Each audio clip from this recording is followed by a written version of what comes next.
Kumba, oh, Kumba, Kumbalari, Kumbalari, Kumbalari Vista, Kumbalari, Kumbalari, Kumbalari Vista. Oh, no, no, no, no, Vista. Oh, no, no, no, no, Vista. It's a mina, Selamina, what, Uamina. It's a mina, Selamina, what, what. Oh, no, no, no more mosquito. Oh, no, no, no more mosquito. Itchy, itchy, scratchy, scratchy, one is gone. Don't make it itchy, itchy, scratchy, scratchy, itchy, itchy, slap. Oh, no, no, no more mosquito. Oh, no, no, no more mosquito. Oh, no, no, no more mosquito. Itchy, itchy, scratchy, scratchy, one is gone. Down my handy. Itchy, itchy, scratchy, scratchy, itchy, itchy, slap. Itchy, itchy, scratchy, scratchy, itchy, itchy, scratchy, scratchy, itchy, itchy, scratchy, scratchy, itchy, itchy, scratch. Ayayayo, ayayayo, ayayayo, ayayayo, ayayayo, ayayayo, ayayayo, ayayayo, ayayayo, ayayayo, ayayayo, ayayayo, ayayayo, ayayayo, ayayayo, ayayayo. Oh, no, no, no, no, vista. No, no more, no more mosquito. Oh, why am I singing that song today? Because you're filled with bugs today. We're going in for an evening of bug tales. I can see everybody's face going, ooh, bugs, ooh, creepy crawlies. I bet by the end of the show, you're all going to say, not creepy crawlies, they are cute crawlies. Yes? All right. Now the first teller for the evening is Surekha Dey, all the way from my country, India. Surekha. Hello, everyone. My story today is a fairy story from Japan, written in 1887 by William Griffiths, and it's called Hotaru Hime, the Firefly Princess. The moat in Fukui Castle was full of lotuses, and the most beautiful among them had petals that were pink like the inner shell in the sea. Now, in the heart of this beautiful lotus lived Hiyo, the king of the fireflies, and his lovely daughter, the firefly princess, Hotaru Hime. Now, since she was born, Hotaru Hime was not allowed to leave her lotus home. She skittered in the evenings to the edge of the petals to watch her father as he flew away on his night journeys.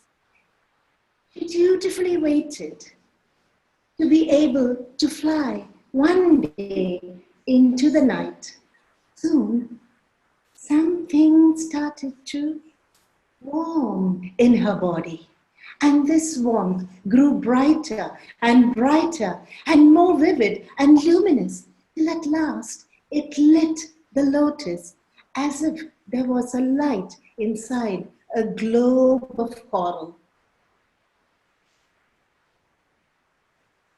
It is now time for my daughter to fly out in the night from the lotus home, and she may marry whomever she chooses, said the king, Hiyo. And so Hotaru Hime went forth out into the moat and in and out among the lotuses, then slowly into the rich rice fields, and finally into the indigo meadows far, far away. Her light was so bright that it dazzled all the night insects that kept following her and blinded them. And they all hoped that she would one day marry them. But she had no interest in any of them. She was very polite to every one of them, but encouragement she gave no one. One day, she told her mother, the queen, "Mother, today I am going to stay here in my lotus home. If the insects really and truly love me, they will come here to see me.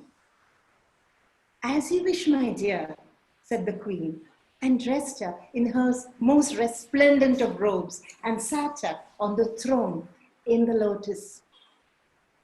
Very soon, twilight faded into darkness, and from within her, the light started to get warmer and brighter till it lit the whole lotus as if it was a lamp within a globe of coral.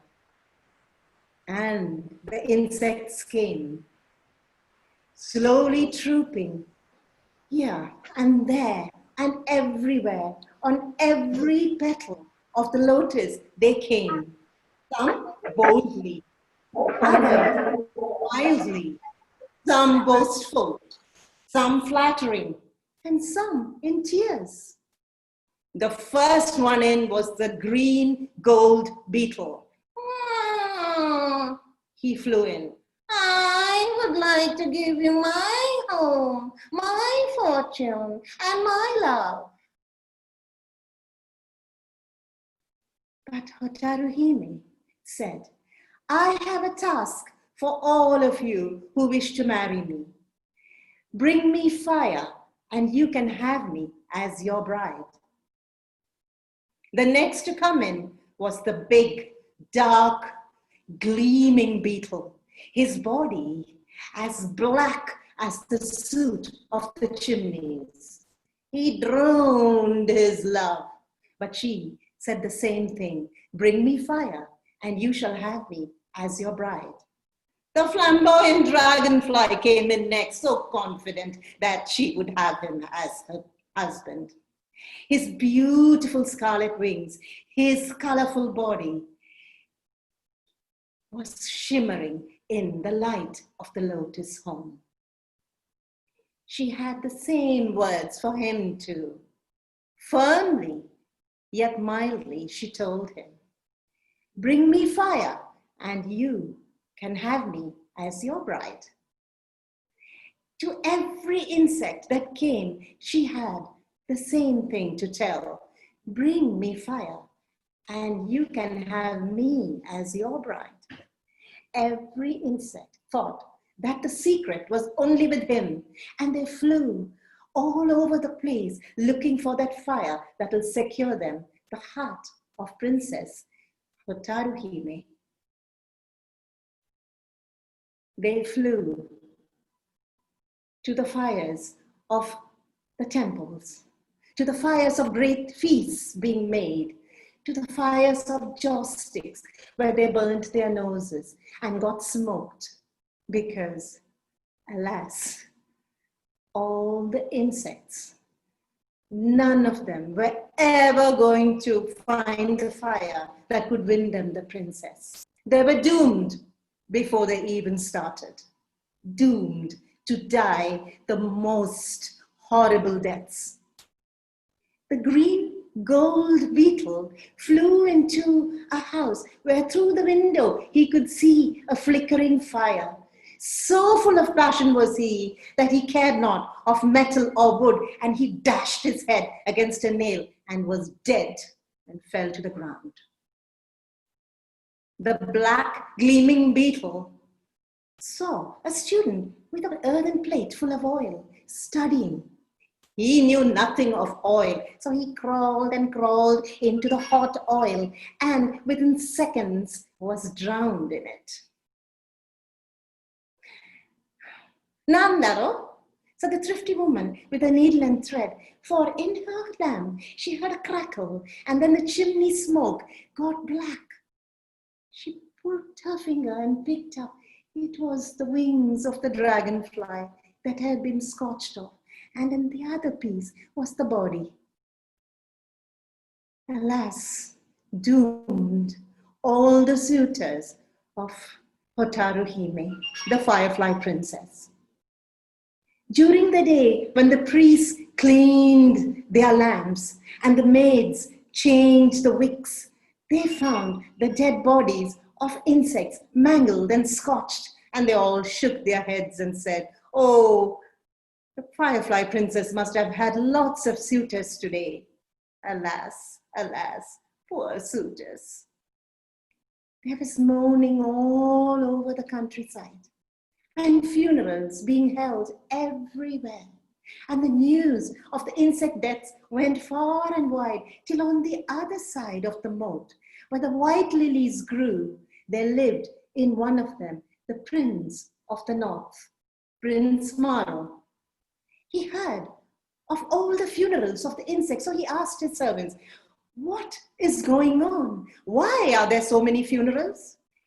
They told him of the shimmering princess, the firefly princess Hotaruhime, and the bugs and the dragonflies and the beetles and the houseflies who had lost their lives trying to win her heart. "I would like to visit this princess.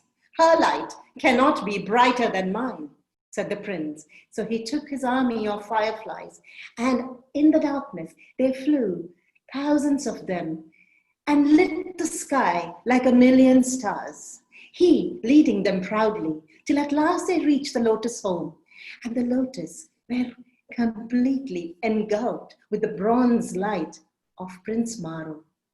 Princess looked up, and she said, "He's brought me my fire. He is my prince." The prince saw her and fell in love with her, and very soon they were married. Well, this happened many, many years ago, and many generations of fireflies and firefly princesses have come after that. And even today, if at dusk you go out, you can see the insects looking for lights, looking for flames, which they can take back to win and succeed in getting their princess as a wife. Thank you.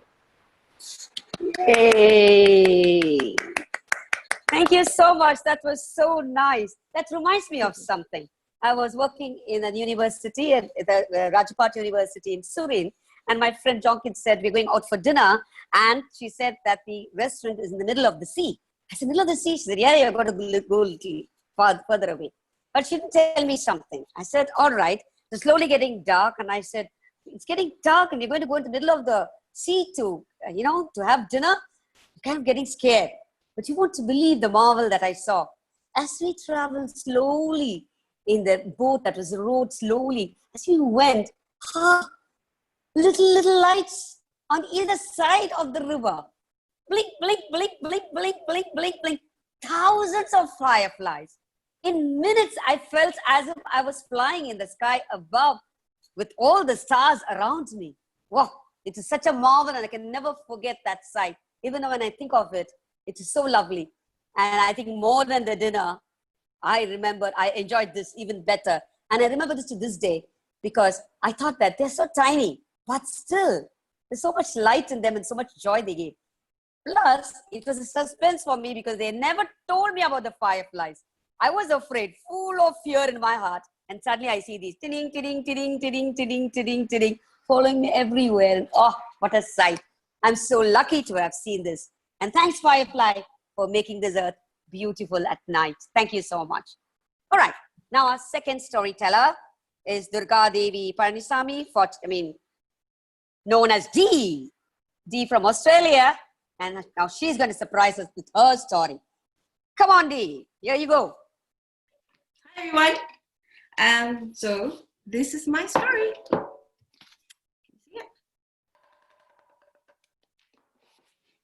Geckos complain. And this is a lovely folktale from Bali. And I heard it a long time ago, so I hope you enjoy it today. And it goes like this.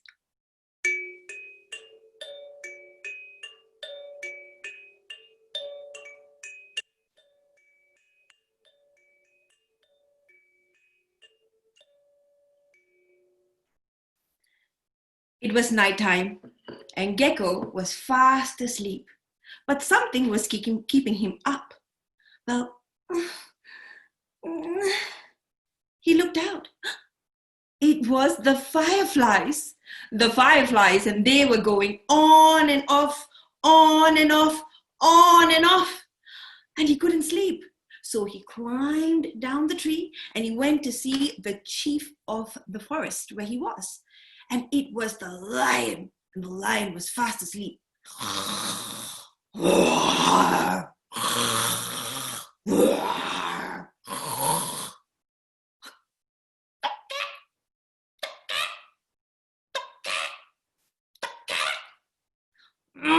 What's that, Gecko? It's so late. Go home now and go to sleep. But I can't sleep. The fireflies, they're going on and off, on and off, on and off. How will I sleep? And the lion said, well, just about you. You can't let me sleep. Well, what am I going to do with you? And he said, well, you are the king. Well, you need to fix it. Fix it, I say. And the lion goes, well, I'll do something about it tomorrow.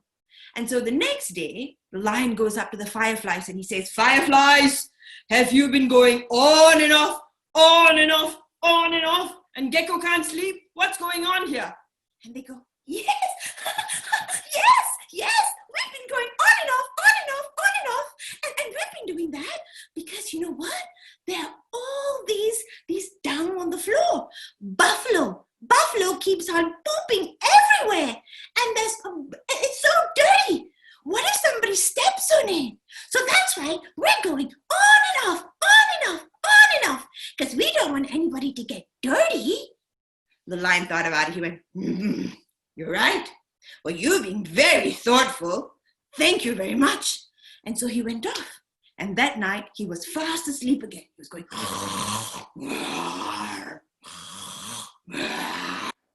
and again.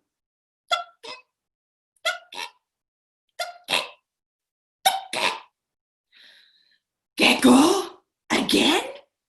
Well, I said I would go and talk to the fireflies, and I'll find out what happened, okay? So just please wait. And so the next day, when he went, he met the buffaloes. And he said, buffaloes, why are you pooping everywhere? You know, well, you poop everywhere. The fireflies have to go on and off, on and off, on and off. And then Gecko can't sleep and he will come and wake me up at night. So you have to stop what you're doing.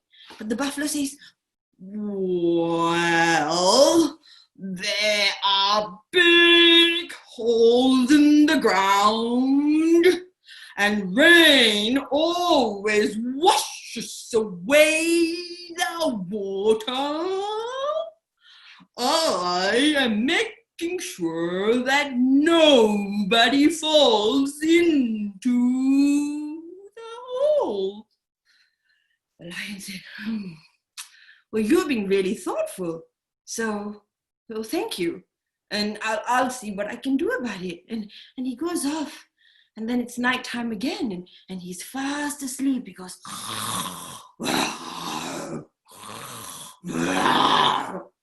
and then that sound again. Can you make it with me?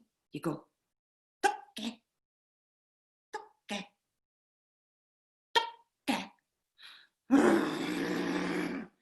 Gecko, go to sleep. He goes, well, but I can't, lion. You're supposed to fix this. You are the king. And he goes, okay, I'll speak to Rain tomorrow and we'll find out what is happening. And so the next morning, Lion wakes up and he goes and sees Rain. He looks for Rain near, he looks for Rain far, and then he sees Rain and says, Rain, what have you been up to? Why are you pouring down every afternoon and washing away all the poop that's on the ground that Buffalo has been filling up the holes with? And he goes, Rain says, well, if I don't fall down and I don't wet the ground and I don't fill these holes with water, then the water will not stay. And if the water doesn't stay, well, the mosquitoes can't go in there. And if the mosquitoes can't go in there, then Gecko won't have anything to eat. Well, it was Gecko. He came to me and he said, please, please, please, please, please. Well, come down every day and fill up these holes with your water. And so I will always have some delicious mosquitoes to eat. And he says, well, that's why I rain every single day. And Lion goes, there it is. We'll wait for him when he comes tonight. And that night he goes, and one last time he hears that sound.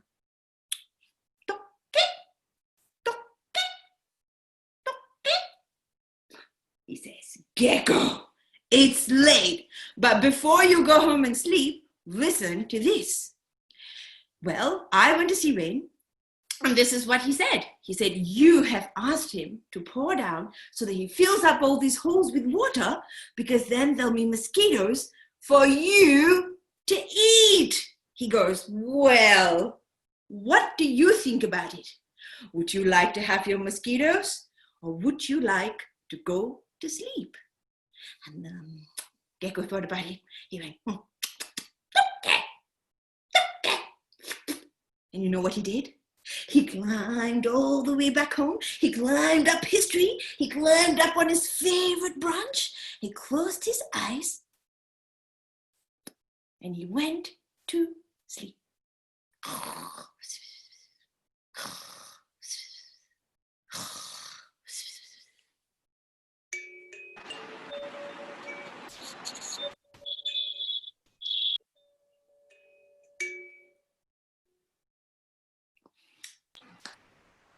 Oh, okay.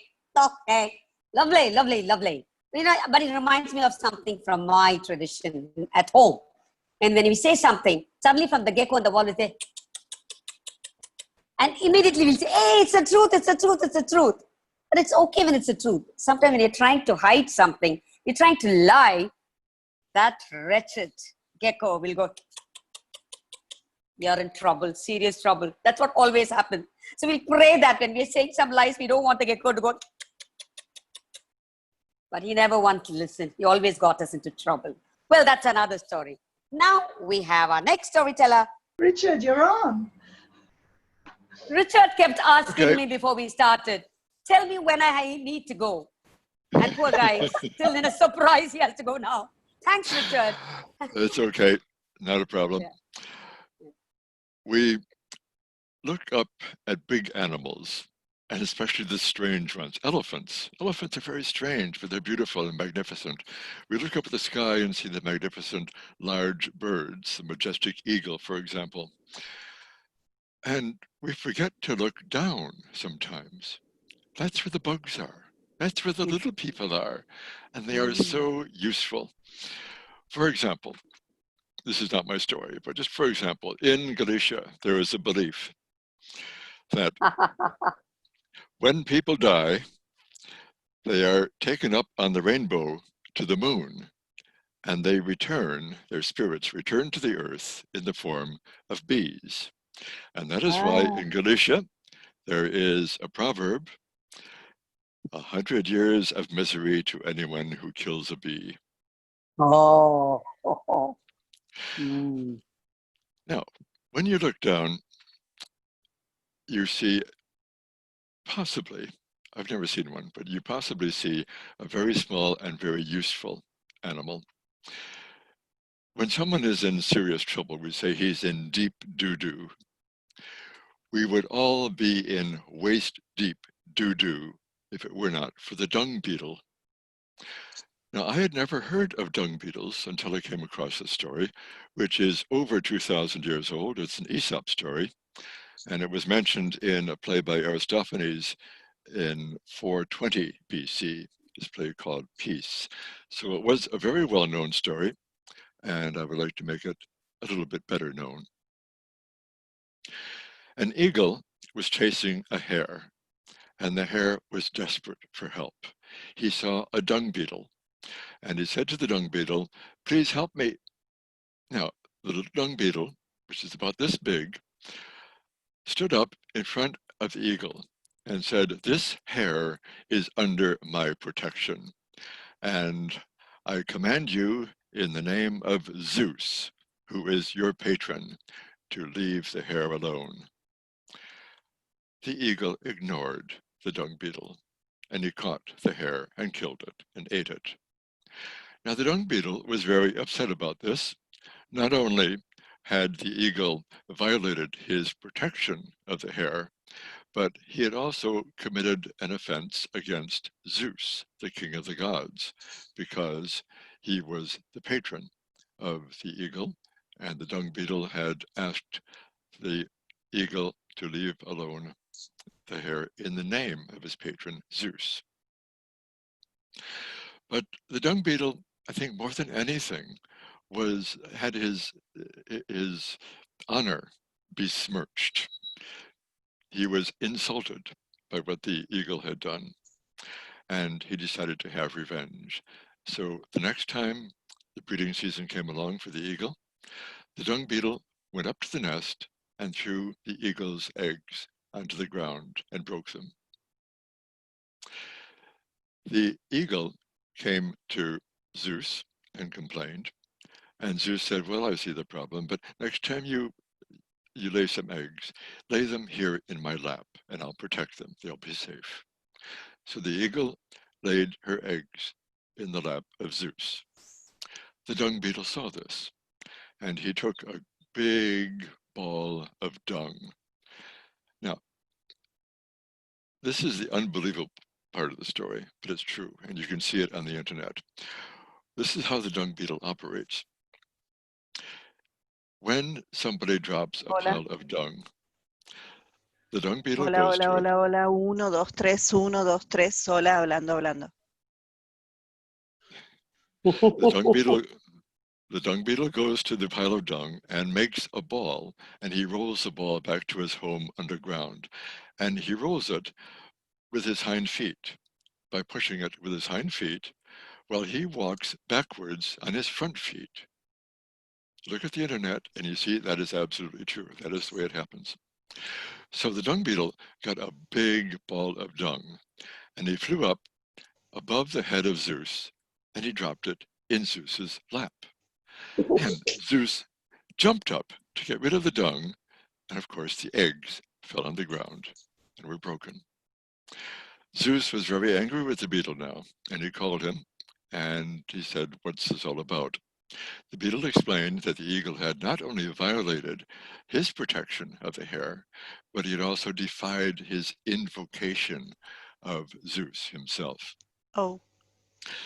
Well, Zeus solved the problem by changing the beetle's breeding season so that when the eagle was laying her eggs, the dung beetle would be underground in its nest, feeding its young with the dung it had collected for them. And that is why the dung beetle is the only one that keeps us from being knee-deep in doo-doo. Thank you very much. Thank you so much. I remember when I used to go to my village when I was young, during my school holidays, my grandma always used to say, of course she's told in Tamil, Vandurutta param. That means she would say, the bug that made a ball, a fruit ball. So you're wondering what it was. What is it? Finally, it was just the dung. It was a dung beetle. And we didn't know, we thought it was some delicious fruit that she was talking about, Vandurutta param, meaning the ball that was made by a beetle. So we thought it was some juicy fruit. And finally we learned it was nothing but dung. And then we felt, it's only a dung, and we always thought it was. But that was how beautifully at the village, they treated even a dung beetle, but just not saying dung, but they called it as, the fruit that was rolled by the bug. I thought it was a nice way to even talk about, kind of nasty things, put in a nice way in a village. That's something I learned from my small village in South India and Tamil Nadu. Now our next teller, after having checked her microphone and also coming in between Richard's, story. Oh no, yes. So here we go back to Anabelle with her full sound. Thank you. Hopefully you can listen to me now. Yes? It's okay. Very well. Cool. Yeah, I had to change my microphone. So sorry about that, Richard, that we had to do the switching. So hello again from Buenos Aires, Argentina.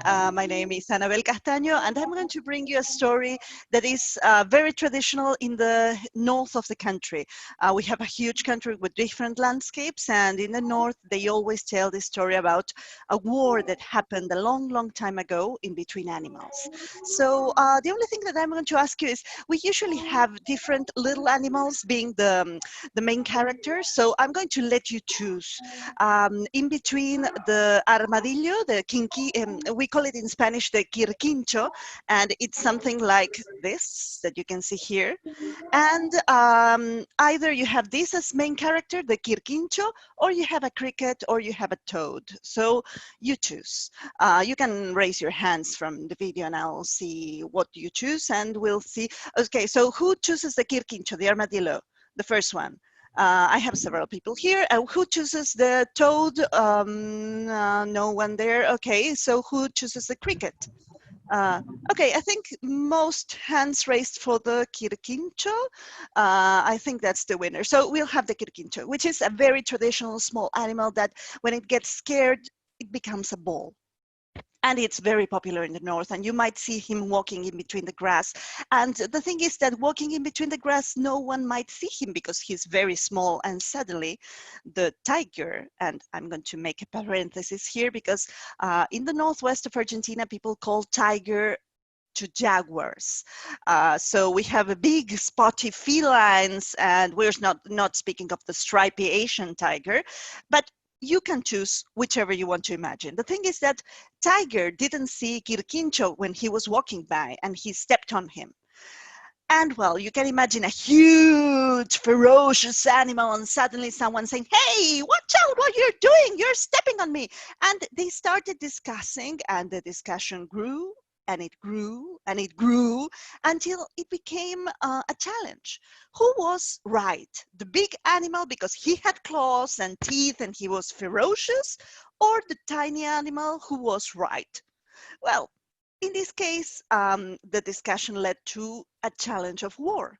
So they agreed to meet in 1 week next to certain river, next to certain rock, and they would find themselves there with their own armies. Of course, Tiger went and called his friends, all big animals, all big hairy, teethy, clawy animals, and he made the army of claws. On the other hand, Quirquincho, who was small and round and tiny, he started looking for animals that would come with him, and perhaps rabbit would say yes, perhaps toad would say yes, but they were not, like fighty. And so at one point he was very despondent until a fire ant told him, "Hey, why did you not think of us? You can ask us. We all stingy animals. We can become your arrow army." And that's how Quirquincho started grouping ants and wasps and bees and any other stingy animals as mosquitoes. And they all got into different gourds. We have a tradition of drinking mate from gourds, and inside gourds he would put them, and that's how he raised his army. And a day before the meeting, a day before that date, he stood next to the stone and he put very, very politely and very carefully all the gourds with his small army there waiting. And next to him, his sergeant, the bunny, and next to him, his colonel, the toad. So they were there waiting and waiting. And well, Tiger, in the meantime, had amassed this huge claw army, and they were waiting, but he was smart. He wanted to know what Quirquincho had in his sleeve. So he sent his nephew, the fox, and Juan, the fox, went there and asked what the army was doing. And he started spying, and he only saw one toad, one bunny, and, a couple of gourds. And he was like, "Oh, small animals, they don't think that much." So he told his uncle that, their army, the claw army, was the one that was going to win. And the date came. So all claw animals were walking down towards the river. And at the front, there was Tiger. And next to the stone, there was Quirquincho waiting. And when Tiger approached him and he said, "Are you going to say that I'm right? And I was right to step on you?" And Quirquincho was like, again, "No." "Are you going to say that I'm right?" "No." "Are you going to say that my army is better than yours?" And Quirquincho at that time said, "Yeah? Get out." And all wasps starting flying and all firearms started flying out and all the stingy animals, the arrow army started stinging and stinging and stinging, all the big claw army.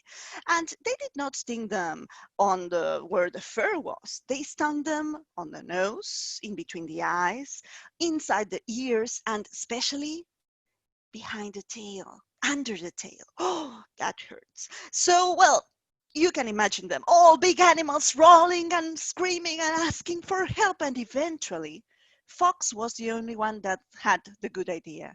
He got into the river, and all animals, including big cats that hate water, well, they got inside the river too. And that's how the Arrow army defeated the Claw army. And it's something that they still say nowadays in the north, that watch out, big animals, because if they find a small animal next to an arrow, well, they are not going to tell a nice tale, at least for the big clawy animals. Thank you. Thank you. That was a lovely story. That was very good. This is lovely. Now, I have to tell you this again in Thailand. I used to go for a walk with my friend. And one evening, after the walk, I sat down and she said, "Okay, let me get you some snack to eat." I said, "All right." And she went far away to a little, one of those street carts. And she called out to me and she said, "You want fried ones or steamed ones?" I thought probably momos or what. I didn't know. I said, "Okay, I want fried ones." And she got me a little paper cone and she came running and said, "Here you go." And I looked inside,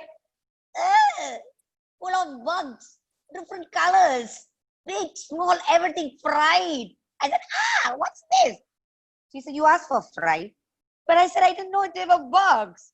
You know what she said? She said, "You're missing out something. High protein. You need to do that. Next time you start eating this, you will run like me, not walk the way you walk, because you don't have enough protein. You better eat it." But of course, I didn't have the bravery to eat that. But anyway, that was an interesting story. So when I go to Thailand, I never ask for snacks. I go in and pick it up myself. Yes. So remember that. All right. Okay. For our next storyteller, it is Mangalam Sendil, again from India. Excuse me, ma'am. Yes, Mangalam.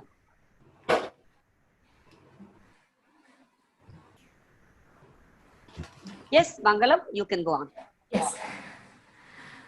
Namaste. Good evening, everybody. So my story is from the Mahabharata. Ha ha ha ha ha ha ha ha ha ha. His laughter reverberated through the entire universe. He had big red eyes, red neck, and a gigantic, terrific form. Zip! He picked up a rabbit by his ears. "Who are you? And why have you picked me? Please drop me." "Ha! Who am I? I am the Asura Dansa. Whatever I lay my eyes on, whatever I am fond of, and whatever I wish, I will have it, and I will take you to my palace because I find you very cute and cuddly. Your place is in my palace." Please leave me. I want to be here in the forest with my family." Show! And off he took the rabbit to his palace. Another day, as the Asura Dansa was walking through the forest, he happened to see the wife of Sage Bhrigu. So beautiful she was, so gorgeous she was, he started drooling. Such a beauty ought to be mine. She shall be my palace. And he went on and abducted her. Just then the powerful sage Bhrigu came out.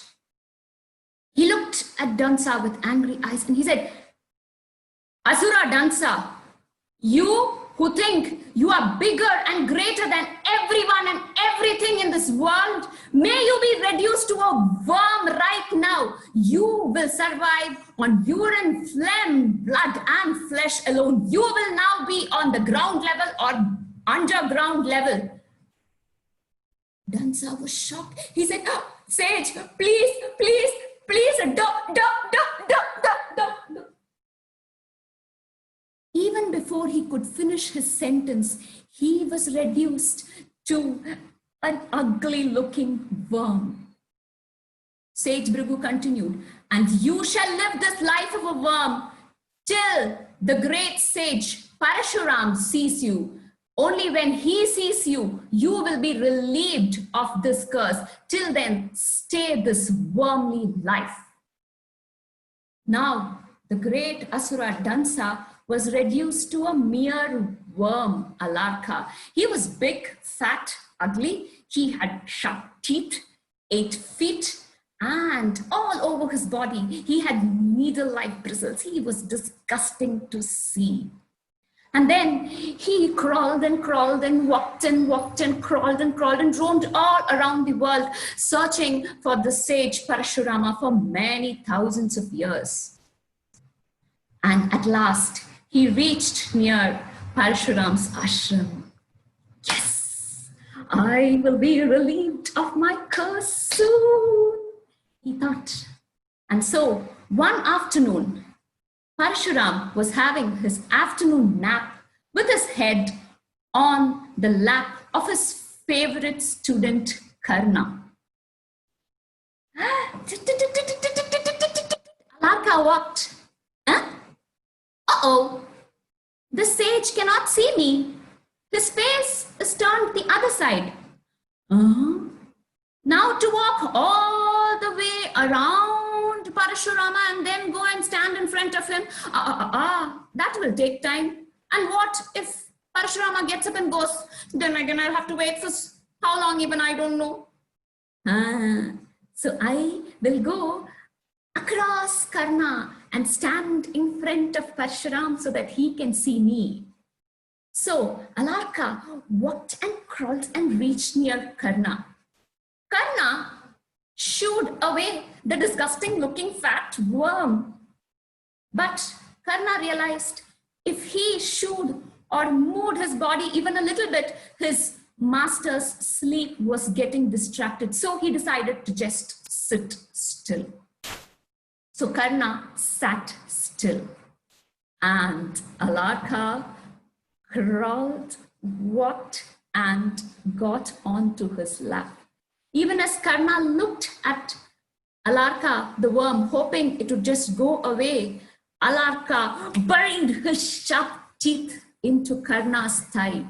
Blood started oozing out. And then, realizing that Karna was not moving and neither Parshuram would get to see him, Alarka continued to bore into Karna's thigh with his sharp teeth, his 8 feet, and the needles like bristles on his body. He continued to drill through Karna's thigh. Gritting his teeth in pain, Karna just bore it all for his master's sake. And then he drilled across Karna's thigh and he came onto the other side. By now, Karna's dhoti was fully drenched in blood and the stench of the blood reached sage Parashuram's nostrils, who was lying on his lap. He just got up. And in front of him, he saw a worm in a pool of blood. The moment Parashuram saw the big, fat, ugly worm, he just disappeared into thin air. Now, Parashuram's attention turned towards Karna. And he looked at him and said, Karna, you are well aware that I do not train people from the warrior clan. I believe you have lied to me because only a warrior could have withstood so much of pain. Hence, I curse you. The moment you want all that I taught you the most, that time you will forget it all. Saying that, Parashurama walked into his ashram. Dumbfounded by the curse his master had given him, and his thigh writhing with pain, tears rolled down Karna's cheeks.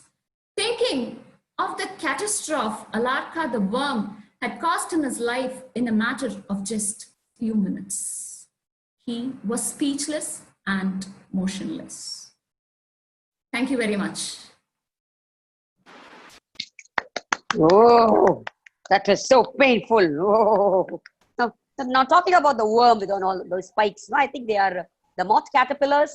When you touch them, you feel very scratchy. Now, I had a friend, he's no more now. I had a friend, and he used to talk so much. He would never stop, and he was not an interesting guy as well. He was going baka, baka, baka, baka, baka, baka, talking all the time.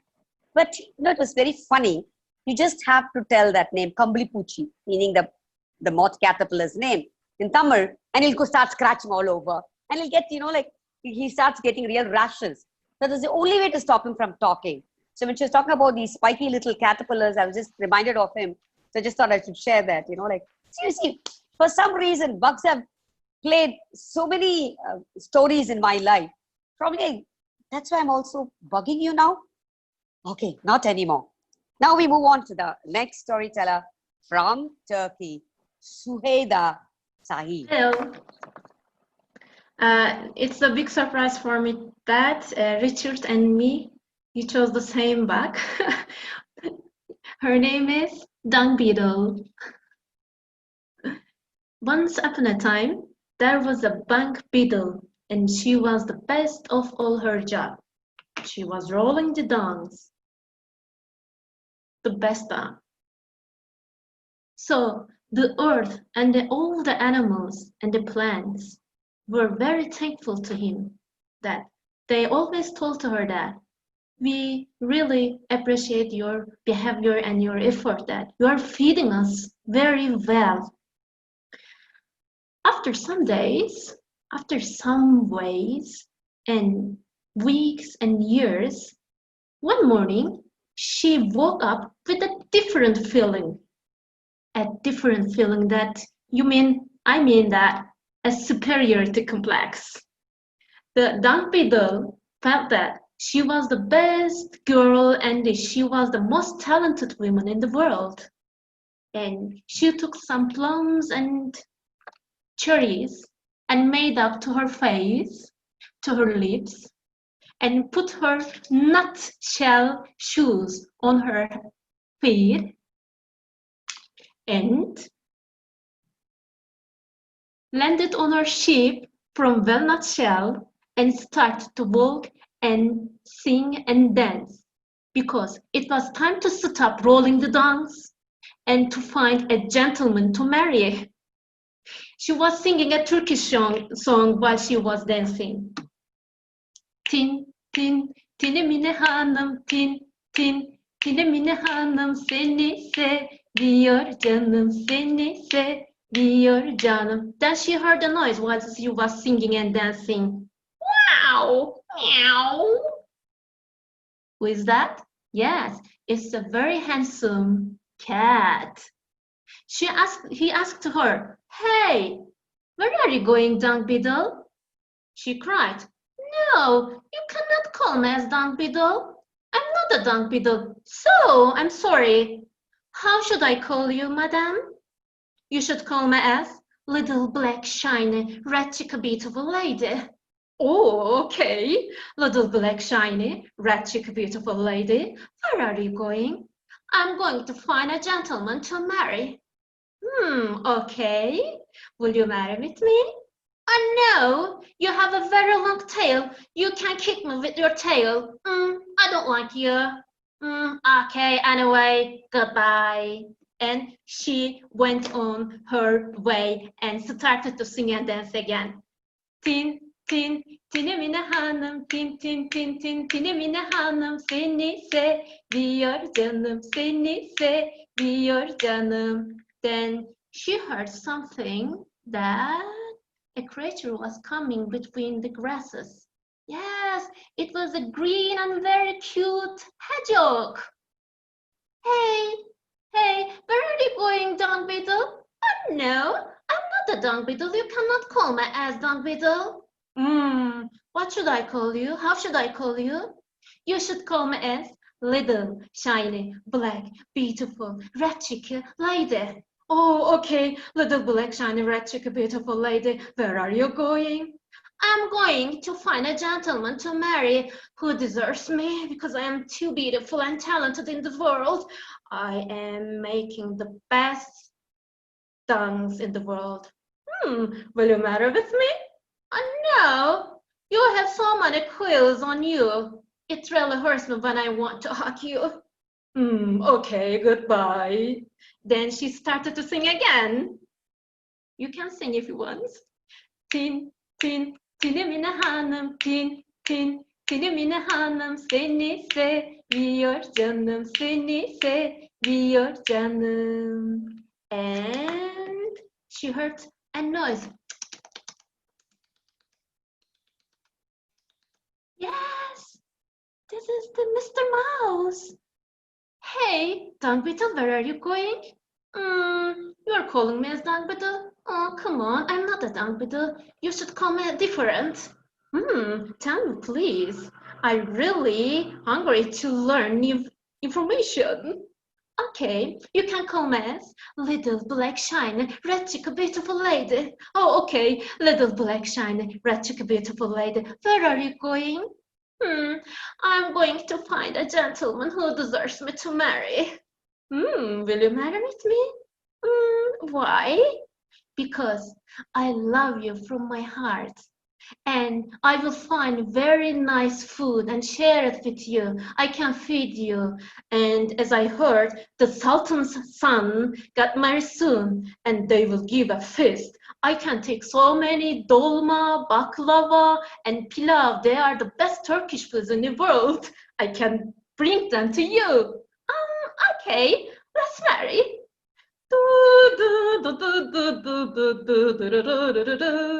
And they got married. They became so happy till the time of the wedding of the Sultan's son. The Sultan's son wedding time came, and the mouse told her wife that he will go to the wedding and bring some food to her. When he went, she thought that she can have a shower and became more beautiful than it's now. Then she walked around and saw a cow's footprint. It was a really big hole for her, and she started to swim and have a shower in that hole. But while she was swinging and swimming and staying like this, she was rolled down and started to drown. Oh my God, help me, help me. Is there anyone who saved me? And then she heard a noise. It was a horse. Yes, here I am, lady. What can I do for you? Please, please, tell my husband that I am drowning, okay? Then the horse went so fast to the wedding ceremony, and he told that a lady was drowning, and her husband came, and he told that he would help her. Hey, my wife, I am here. I can help you. How can I help you? Give me your handy. No, you're too late. I'm not giving my hand to you. Give me your hand. You will drown. No, I cannot give my hand because too late. You're too late.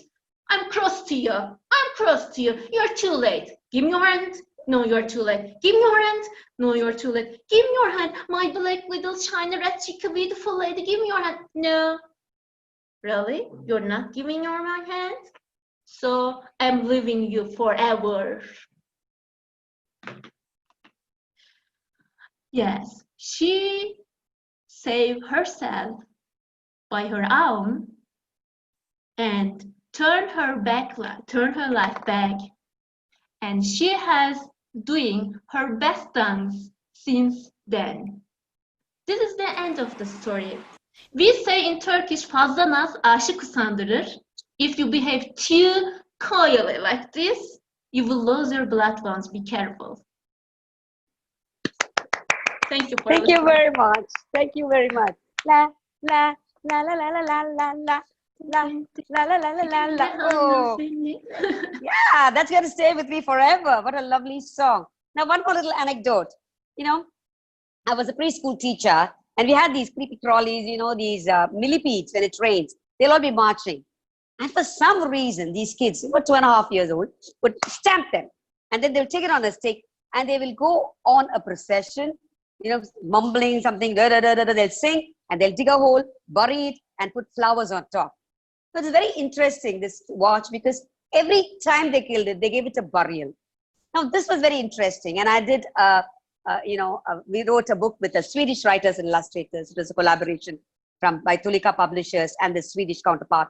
And then we got together and we released a book. And last year, we released a book based on this story.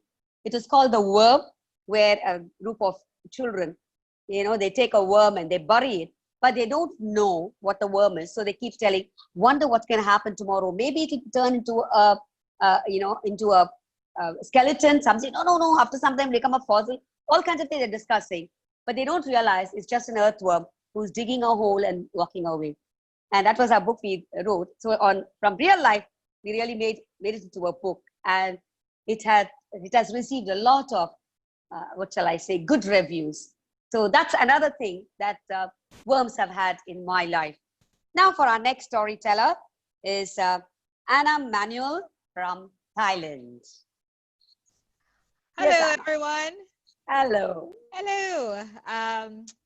So today, some of you in a different time zone, I'm going to tell you a story that I wrote as a picture book. The story was inspired by true events. And tonight, I'm going to share with you a bigger form of this story, which is in kamishibai format. So kamishibai is a Japanese form of storytelling where you use picture cards. And I'm going to tell it from this box, my butai, and I'll just have to move the camera a little bit so you can see the actual pictures of the picture book. Okay, so while I am moving my setup, why don't you think about the insects that you like or the bugs that you like?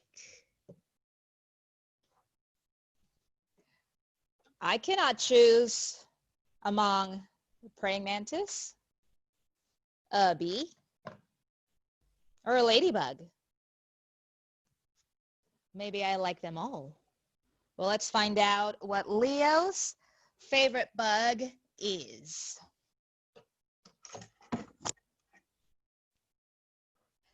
Leo's pet bug. Written by me, and the illustrations are by my friend Jose Ortega. One Monday morning, Leo went to school with a brown paper bag in his hands. No one took note. No one even minded. After all, it was just a brown paper bag.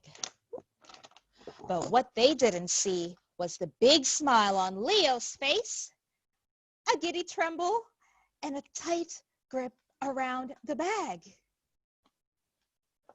And so when he reached his classroom, he walked up to his teacher, Miss Amber, and whispered something in her ear. I want to just... And Miss Amber said, "Oh, you seem very excited, Leo. But remember, you will have to wait until circle time before you show your pet bug to your friends." Leo pouted, because he doesn't like to wait. Do you like waiting? Do you feel impatient sometimes too? Yes, I can see some nods. But Leo knew that he had to wait. And so, during their circle time, he couldn't sit still because he had his pet bug in his mind the whole time. And so when they started singing their circle time songs, he got some of the words to the songs wrong or different. They sang the days of the week. Sunday, Monday, Tuesday, Wednesday, Thursday, Friday, Saturday. But Leo sang it this way. Sunday, Monday, Tuesday, Wednesday, Purple Friday, Sam's birthday. And they went on to the second song, which I think you know. It's a song where you need to touch your head, and then your shoulders, and then your knees and your toes. Heads, shoulders, knees and toes, knees and toes. Heads, shoulders, knees and toes, and eyes and ears and mouth and nose. Heads, shoulders, knees and toes, But Leo sang it differently. Heads, shoulders, bees and those. Heads, shoulders, bees and those. And eyes and ears and mouth and nose. Heads, shoulders, bees and those. Oh, but finally came the moment he's been waiting for. It was time for show and tell, and he rushed into the front of the room, holding his paper bag with his pet bug. And he was so excited he could hardly speak. Everybody, this is my pet bug. But before I show it to you, can you make a guess at what my pet bug could be? And they pitched in their ideas. Is it a ladybug? Or, it must be a butterfly. Or could it be a bee? Because you said bee while we were singing the song earlier. Oh no, it must be a beetle. And Leo said, it's none of those. Do you have any guesses from the audience? Any guesses? Well, I'll give you a clue. Can you see that? Oh, a grasshopper. Oh, it's not a grasshopper. An ant? A dragonfly? Oh, have a Cockroach. look. Everybody, this is my pet cockroach. Yay! And Leo was so happy and he was so excited, but not his friends. They ran away from Leo, leaving him on his own in the front of the room. And he wondered, why is everybody afraid of my pet bug? They were so afraid that they hid behind their teacher, Miss Amber. Well, we all had that teacher who was very kind and very understanding. Now, Miss Amber is like that. And so she said, well, maybe Leo has something else to tell us about his pet bug. And he did. I like my pet because it's small. It fits right in my hand. It's light. It's not as heavy as a cat or a dog or a hamster. And it's as red as an apple, and I like red. And this made his friends realize that Leo just loves his pet bug.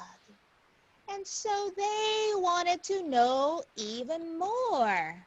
They raised their hands and they asked Leo different questions. Like, oh, Leo, is your pet bug a boy roach or a girl roach? Leo, is it a mama roach or a papa roach? Leo, I have a question. What does your pet bug eat? And call me, Leo. I have another question. Where does your pet bug sleep? And why does your mom and dad let you have a pet cockroach? And Leo answered all of their questions. I'm sure you have some too. But by the end of show and tell, Miss Amber said, Leo, everybody seems to like your pet bug a lot. And everybody agreed. Now, Leo had a brilliant idea. Well, if anyone wants one, I have more at home. Now, who wants a pet bug for Leo? From Leo. That's the story. Leo's pet bug. Yeah. Oh, it's so good. But my mom was never afraid of, even snakes. But the moment she sees cockroaches, that's the end of it. She'll scream and bring that roof down. And I always felt why people don't like cockroaches. Then when I heard Margaret's story of, Roche and the Poulet, where the cockroach marries a hen, I just love cockroaches. And each time I see them, I say, Margaret, I remember you. I remember your story. And what is nice about that story is in many festivals, many of us have got together to perform that as a story, all of us together. Some of us will be, cockroaches, and then we will have, the Poulet will be one storyteller. So it's so wonderful to have all of us at the same time on stage, and it always works. So I think, cockroach does have a special place in my heart. And of course, I can still hear my mom screaming when I see a cockroach, And the best thing is all of us, the next thing is to hunt it. Not with anything else, with our slippers. You go, poor fellow will dodge this. We'll never leave it. For us, was success, to kill him and, toss him upside down, and his poor fellow will go, it's cruel. But then we did it because then my mom would be happy because she felt that, they felt very creepy. But then somebody else told me, you know what? If the cockroach runs over you, you will get money. So we're very happy, when you see a cockroach, we try to put our feet a little closer to the cockroach so that it will climb on us so that we'll get money. These are silly things. So bugs are not actually bad, they're quite beautiful and they do make a lot of sense to you. Yeah. All right. Now we have one more storyteller. We are lucky. We still have little time. We have Celine Eisenberg all the way from Canada. Over to you, Celine. Thank you. Hi, everyone. This is great fun to be here with you and listening to all these bug stories. And maybe now I'll like a cockroach a little bit better. But anyway, and so many beetle stories. And I actually have a beetle story as well. So the beetle story I'd like to tell you is how Beetle got her most beautiful colors.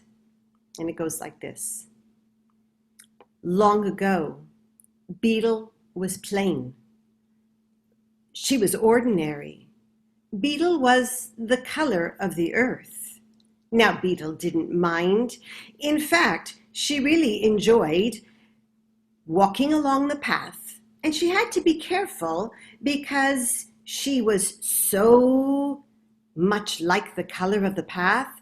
So she just moved to the side, and there she would walk, and she could be safe so that larger animals or other bugs didn't step on her when they might have mistaken her to be a pebble. She was quite a happy little bug and had quite a happy bug life. But there was one thing that always seemed to needle at her side, and that was a rat by the name of Paka. And Paka had this gray, sleek coat and a long, thin, hairy tail, and he loved to come and bug her. Every time he saw Beetle, oh, Beetle, you are so plain. Beetle, you are ordinary. Beetle, there's nothing special about you at all. And if that wasn't bad enough, he would begin to boast about himself and about how beautiful his coat was. And did she notice how it shimmered in the sunlight? Other animals heard all of these taunts, but they never said anything. Not if they were a small insect, and not if they were a great big animal like Giraffe, because they feared Paka's insults. Now, time passed, and Paka was starting to become a little bit more bold. He, in fact, found this taunting to be quite a game, and he started to look for Beetle wherever he was. It was a great activity. And when he'd find her, he'd get in nice and close, and he'd continue his insults. Beetle, look at you, colorless, bland. It's as if nobody on earth even knows you exist. But look at me. I am wonderful. I'm the fastest runner in all of South America. I am great. And you, well, you are darn right ugly. And I don't even know where you are on this earth because you just blend right in. But Beetle would just crawl along, mind her own business, and just try to sing in her heart and not let those insults bother her. But you know, over time, those insults began to creep into her heart, and it made her sad, although she wouldn't show Paka that. But she told her mother. She confided. And when her mother heard all of this, well, she was a wise bug. And she said, "My dear child, just let those insults, just ignore him. The more you ignore him, the more he'll get bored of the game and he will go off. He won't bother you." But she said, "Mama, that's not true. He's looking for me daily, hourly." "Ah," said the mother, "I have another idea. On your back, you carry a shell. It's like an outer skin. When he insults you, let those insults just pling, pling, pling, fly off into the universe. Don't let them enter your organs or your heart. That shell is there to protect you." That was wise information. And Beetle gave her mama a big bug hug and decided that she would try to use her shell more often. Time passed as time does, and one day Beetle was off crawling on a nice path, and it was very close to a big gray wall. And in that gray wall there was a hole, and suddenly Paka the rat, he came right out, and he shot right up close to Beetle, and with full disdain he looked at her and he said, "Na na na na na na, you crawl too slowly, you'll never catch me." And then he shot off like Spitfire all the way down the path, and he zipped all the way back until he came back to where Beetle had only crawled about another smidgen. And then he looked at her and he said, "You see, Beetle, I'm so fast and you are so slow, and you will never, ever get anywhere in life. You'll never get anywhere in South America, and you'll never get anywhere in this world." And if that wasn't enough, well, he began boasting again about what a fabulous runner he was and how fast he was, and that she couldn't catch him. And then she quietly said, "You know, it's true, Paka. You really are a fast runner." And he continued and continued because he was just so proud of himself. But on this particular day, someone, an animal, did hear. It was a bird. Squawk! It was Parrot. And Parrot was sitting on a tree that was just on the top of that wall. "Squawk! Paka! Beetle! I think it's time for the two of you to have a contest. Oh, said Paka, I love contests, and I always win. What will I win? Tell me, please. Well, squawk, Paka, Beetle, whoever shall win this race will be able to pick a coat of any color that they wish, and I will grant it to them, but the loser may not bother the winner anymore. That's the rule. Well, Paka did not hear that message, for he was already looking at the sides of his body, for he was already imagining his beautiful yellow coat with black stripes like tiger. And Beetle finally found her voice, and she spoke up and she said, well, that sounds like a nice coat, Paka, and maybe I too, if I were to win, would choose a yellow coat, maybe with a black stripe like Bumblebee, because I'm smaller than you. Well, Paka started to laugh so hard you could see his sides moving in and out, in and out. Oh, come on, he said. Do you really think you possibly have a chance? Squawk! Paka, Beetle, it's time.